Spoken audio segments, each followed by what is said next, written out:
नमस्कार. श्री गणेशाय नमः. अध्याय नंबर 4. श्री गणेशाय नमः. महाकाल पुरुषोत्तमाय नमः. अधिक मासाय.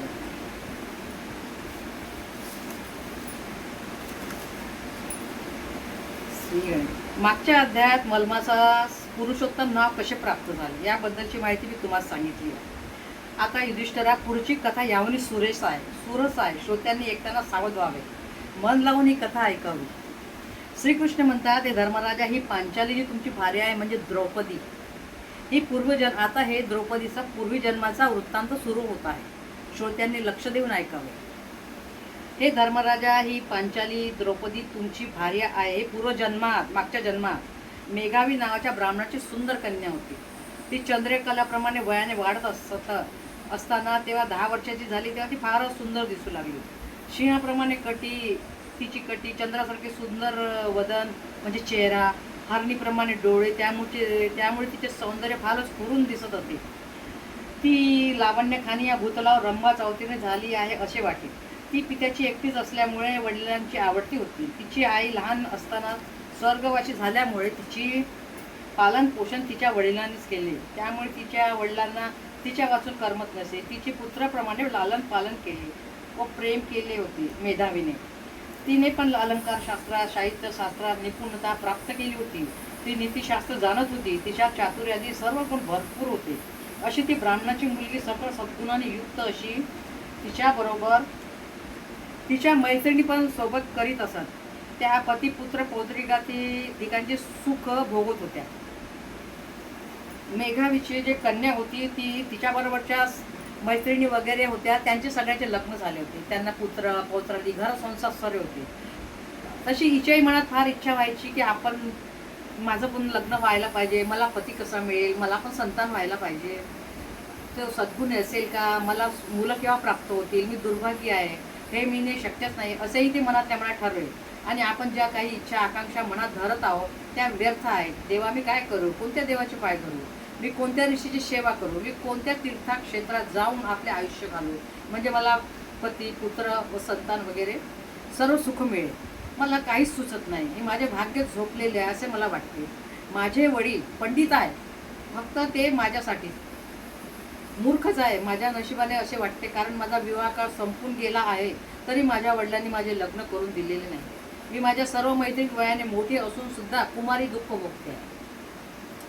तेच दुःख भोगत आहे. माझ्या सर्व मैत्रिणी पतिसुखाने सुख रात्रंदिवस भोगत असून मला पतिसुख मिळत नाही. जर माझी आई भाग्यवती, ती लहानपणी स्वर्गात गेली, मला तिने दुःख भोगण्यासाठी इथे कशाच ठेवून दिले. अशा प्रकारची ती विप्रकन्या चिंतेने तळमळत असे. परंतु तिचे मनोरथ काही पूर्ण होत नव्हते आणि तिच्या शोकाने ती जास्तच व्याकुळ होत असे. तिचे वडील मेघावी कन्यादान करण्यासाठी इकडे तिकडे योग्य वराचा शोध घेण्यासाठी भूतलावर भटकत होते. परंतु तिच्या योग्य वर मिळत नसल्यामुळे त्यांच्या मनातल्या इच्छा मनातच मरून गेल्या. ते खूप प्रयत्न करत होते मुलीच्या लग्नासाठी, पण तिच्या योग्य वर काही मिळत नव्हता. त्यांना चिंतेने ग्रासून टाकले होते. त्यांच्या अंगात चिंतारूपी अग्नी भडकत होता. ते दुःख त्यांना सहन होत नव्हते. ते म्हणत होते की या कन्येचे असे कसे नसेल, माझे प्रयत्न कसे निष्प्रभ ठरत आहेत, आता कोणता उपाय करावा, कोणत्या देवाची उपासना करावी असा विचार करीत करीत ते घरापाशी आले. तेव्हा त्यांच्यावर देवाची अवकृपा झाली आणि त्यांना काळ तापाने पछाडले. त्या तापात त्यांचे अंग विस्तवाप्रमाणे तापले होते. त्यांच्या शरीरातून ज्वाळा निघत होत्या असे वाटत होते. त्यांचे डोळे जळजळ करू लागले. त्यातच त्यांना कपाळचूळ उद्भवला. त्यांच्या अंगाची लाई होऊ लागली. जोराजोरात श्वासोश्वास होऊ लागला. त्यांचे हातपाय लुळे पडले. त्यांच्यात प्राण नसल्यामुळे ते एकही पाऊल पुढे त्यांच्यानी टाकले ना. ज्याप्रमाणे एखादा दारोडी पडतो त्याप्रमाणे मूर्छायुक्त पडले. त्यांच्यावर संकटे आली. त्यावेळी ते पडता पडता जोरात ओरडले की बाळे धाव.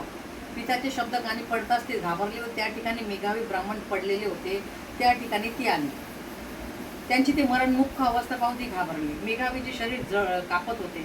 मस्तकावर घाम होता. हातपाय गार झालेले होते. नेत्रातील बुळबुळ फिरलेली. तेव्हा त्यांचा प्राण जाऊ पाहत होता. अशा परमेश्वराच्या स्मरणाची आठवण त्यांना झाली. त्यांनी गृहस्थ आश्रमाचे आचरण चांगले केले होते, त्यामुळे त्यांची प्रपंचावरची वासना नष्ट झाली होती आणि अंतकाळी भगवंताचे नाव ओठावर आले होते आणि त्यांनी भगवंताची घन सावळी मूर्ती त्यांच्या डोळ्यासमोर ध्यान करत प्रकट झाली होती. तो मेघावी ब्राह्मण मला हे श्रीकृष्ण गोविंदा पुरुषोत्तमा आनंदगंधा लवकर लवकर ये मुकुंदा, धावत येऊ मला यातनेतून सोडव. तू दीनदयाळ असून मी दीन आहे. मी तुझ्या पायाजवळ लीन झालो असून मला या भावाब्दीतून उद्धारून न्यावे व माझे रक्षण करावे. या त्रिगुणात तुझ्या वाचून रक्षण करणारा दुसरा कोण आहे बरे, असे म्हणता क्षणी मेघावी ब्राह्मणाचा आत्मा त्यांच्या प्राणातून निघून गेला व ते धरतीवर पडले. प्राण निघून जाताच विष्णूच्या दूतांनी त्यांच्या आत्माला विमानात बसवले आणि वैकुंठात त्वरित घेऊन गेले. तिथे त्यांची स्थापना केली. इकडे ती त्यांची मुलगी विप्रसुता बापाचे मरणाने हंबरडा फोडून रडू लागली. तिने आपल्या मांडीवर पित्याचे प्रेत घेतले आणि आक्रोश विलाप करू लागली. म्हणू लागली की दयाळू प्रिता, तू मला कंटाळलास का? तुझ्या माझ्यावर किती प्रेम होते. तू रात्रंदिवस विसंबत नव्हतास मला. तू माझ्या कोणावर भार टाकून निघून गेला आहेस. मला बंधू बहीण आत्मजन कोणीच नाही. मी कुमारी आहे आणि आता तर तुझेही कुपर छत्र माझ नाही. मग माझे रक्षण कोण करेल? माझी आई महान तपस्विनी होती, ती तर मला लहानपणी सोडून गेली. आता माझ्या भोजन वस्त्राधिकाची चिंता कोण करेल? हा तुझा आश्रम मला अरण्यासारखा निर्जन झाला. यात मी एकटी कशी राहू? ती अशी अंबरडा पडून रडत होती, अशी दीन झाली होती. मी माझा प्राणत्याग करते. तुझ्याशिवाय राहून मी दुःख सहन करू शकत नाही. तू कन्या वत्सल असून माझा विवाहही करून दिलेला नाहीस आणि आता मला एकटीला टाकून निघून गेलास तरी कुठे? माझ्याकडून काही अज्ञानाने अपराध झाला असेल तर तू का निघून जावे? तरी हे ताताळा तू सर्व क्रोध राग टाकून देऊन या बालकावर कृपा कर आणि परत ये. तू तुझे मोह सोडून दे आणि तुझे अमृताचे शब्द ऐकू दे. तुला झोपून खूप वेळ झाला, आता उठ. असे बोलून ती विप्रकुमारी वारंवार विलाप करीत डोळ्यातून अश्रुपूर वाहू लागली आणि त्यामुळे तिचे सर्वांग दिसून गेले. विलाप करून पुष्कळ वेळ झाला तर ती तशीच पडलेली पाहून फार दुःखीत झाली.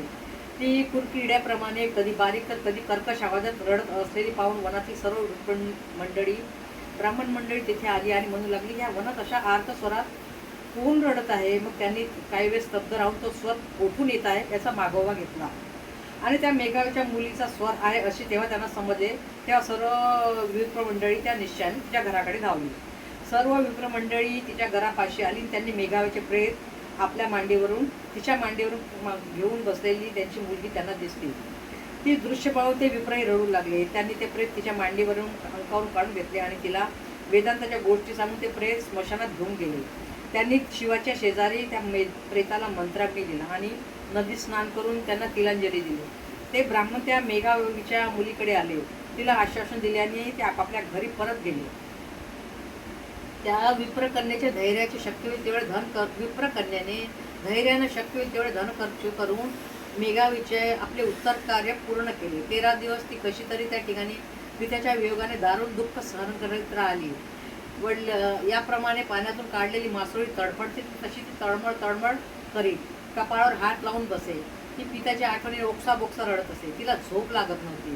ती शोकमग्न स्थितीत असता एक दिवस, हे बहुत महत्त्वाचं आहे, एक दिवस दुर्वासा ऋषी म्हणजे पोपाची खान किंवा शूलपाणी, त्यांचे तेज ते काय वर्णावे. दुपारच्या सूर्यासारखे प्रखर तेज त्यांचे तेज होते. त्यांच्या डोक्यावरील पिंगट रंगाचे केस त्यांच्या भावामुद्रेत आणखीनच प्रखरता आणत होते. त्यांच्या स्वभावामुळे इंद्रादी देवसुद्धा भीत असत.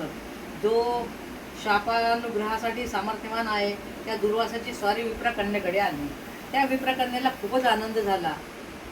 सर्व शोक बाजूला सारून तिने दुर्वासा ऋषीच्या चरणांना वंदन केले. आसन पाद्य पूजा व्यवस्थित केली. कंदमूलाधिक वनातील वस्तू आणून त्यांना अर्पण केल्या आणि दोन्ही हात जोडून विनयाने म्हणाले की अहो महाभागा मुनिवरा, अत्री गोत्र दिवा करा, आज या आभागनीच्या घरी कसे काय आलात? आज माझ्या भाग्याचा उदय झाला आहे, यात काही संशय नाही. नाहीतर आपल्यासारख्या ऋषीचे पाय मला दिसणे अशक्य. किंवा माझ्या वडिलांच्या पुण्याईने आपल्याला प्रेरणा दिली असेल किंवा माझ्या कल्याणासाठी सण आपल्या इथे येणे झाले असेल.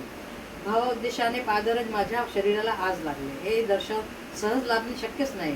तुमच्या येण्यामुळे मी काही व्रतादी कर्म केले ते सर्व सफल झाले आहेत आणि माझ्या जन्माचे निश्चय सार्थक झाले आहे. इतके बोलून ती विप्रकन्या नंदिनी स्तब्ध राहिली.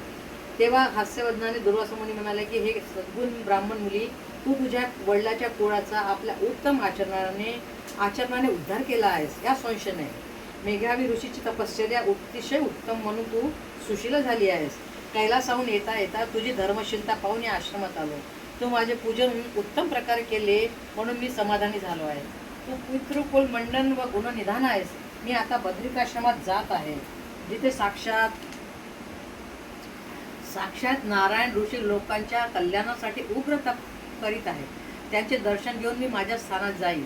हे मुली, सुविचाराने तू तुझ्या शोक आवर व स्वस्थ राहा. तेव्हा विप्रकुमारी म्हणाले की हे मुनिवरा, आपले सामर्थ्य एवढे आहे की आपले दर्शन होतात माझे सर्व शोक कुठल्या कुठे पळून गेलेला आहे आणि आपण माझा सन्मान केल्यामुळे माझे कल्याणच होणार आहे. परंतु माझ्या डोळ्यासमोर एक महाविघ्न विस्तवाप्रमाणे उभे आहे. मला सतत जळत असते. मी तुम्हाला माहीत नाही असे काही नाही, तरी माझ्यावर कृपा करावी. या जगात मला बंधू, बहीण, आत्मजन कोणीच नाही आणि धैर्यदाता तर कोणीच नाही. म्हणून मला माझा प्राण त्यागावा असे वाटते. कारण जिकडे तिकडे दुःखाचा सागर पसरलेला असून मला जिवंत राहणे अशक्य झाले आहे. कारण माझ्याशी लग्न करण्यास कोणीही तयार नसल्यामुळे मी अजातीभ्रष्ट पुरुषांनी शूद्री होईल या चिंतेने मला रात्रंदिवस झोप येत नाही, जेवण गोड लागत नाही. म्हणून मी माझा प्राण त्याग करणार आहे. एवढे बोलून ती विप्रकडने चूप राहिली. श्रीकृष्ण जे सांगत होते ते धर्मराज अगदी एकाग्र चित्ताने ऐकत होते. तेव्हा श्रीकृष्ण म्हणाले, पुढील अध्याय मी तुला सांगेन की विप्रकन्या सुशीलाचे काय झाले, परंतु दुर्वासा ऋषी किती कोपिष्ट हे सांगतो ते. तुझ्या आईने लहानपणी दुर्वासा ऋषीची सेवा केली म्हणून त्यांनी तुझ्या आईला त्रिदशा आकर्षणी विद्या दिली होती. मी तिचे देवाचा देव असून देखील त्यांचं याच दुर्वासा ऋषीने मला व रुक्मिणीला घोड्यासारखे रथाला जोडले. आपण आत बसून रथ चालविला. आम्ही दोघांनाही त्यांचा रथ मार्गावरून ओढत नेला आहे. रथ ओढताना ती सुकुमार रुक्मिणी तहाने व्याकुळ झाली. तिचा कंठ सुकून गेला, ओढ वाढले. रथ ओढण्यासाठी लागणारे बळ तिच्यात राहिलेले नाही असे मला तिने सांगितले. ते हळूच बरं का. पण धर्मराजा, मग मी काय केले माहीत आहे का? मला तिची दया आल्यामुळे मी हळूच जमीन दाबली. त्यामुळे पाताळातील गंगा वर आली. ते वेगाने आणि गंगेचे दार रुक्मिणीच्या मुखात पडले. तिची तृषा शांत झाली. परंतु दुर्वासा ऋषी कोपायमान झाले. ते म्हणाले की चक्रपाणी, ही तुझी पट्टराणी तुला अत्यंत आवडते आहे म्हणून तू हे कृत्य केलेस. तू मर्यादेचे उल्लंघन केले आहेस. तू पाताळाची नदी आणून आपल्या प्रेस पाणी पाजले. त्या स्वतःचा पराक्रम दाखवण्यासाठी ते कृत्य तू केले आहेस. त्यामुळे त्याचे फळ तुला देतोस. त्यांनी आम्हाला शाप दिला की तुमचा दोघाचा वियोग होईल अशी शापवाणी त्या दुर्वासाने दिली. ते दुर्वासा ऋषी जेव्हा सुशीलाच्या घरी आले तेव्हा माझ्या मनात फार चुकचुकली की ही बिचारी सुशीला पहिले शोकमग्न, जर हिच्या हातून थोडाही अपराध झाला तर हा शापिष्ट दुर्वासा ऋषी शाप देतील तर तसे बरे झाले नाही. इतिश्री अधिक मास गृहनादी पद्मा 4था अध्याय समाप्त.